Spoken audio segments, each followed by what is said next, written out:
মাধ্যমে চাঁদাবাজ সন্ত্রাস লুটেদার সুবিধা করে দেবেন, সেই বাজেট জনবান্ধব বাজেট হতে পারে না।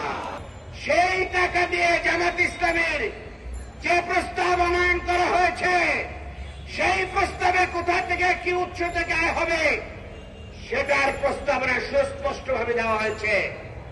আমরা সরকারকে বলতে চাই যে যদি জনবান্ধব চিন্তা করেন তাহলে দেশের জনগণের কথা, জাতীয় সংসদের বিরোধী দলীয় নেতৃবৃন্দের কথা এবং এক্সপার্টদের কথা আপনি কানে নেন।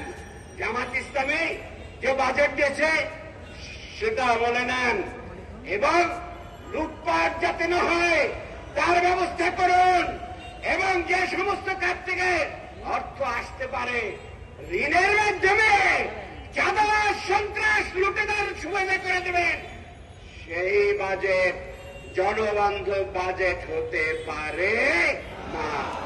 আমরা আশা করি সেটা চিন্তা করবেন।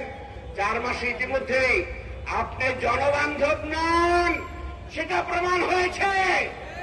আর যদি এইভাবে চলতে থাকে দেশবাসী কিন্তু রাজপথে নেমে যদি আসে তাহলে তারা তাদের অধিকার আদায় করে নিয়ে তারপরে জনগণের জনবান্ধব সরকার কায়েম করবে ইনশাআল্লাহ। সকলকে ধন্যবাদ। আসসালামু আলাইকুম ওয়া রাহমাতুল্লাহ।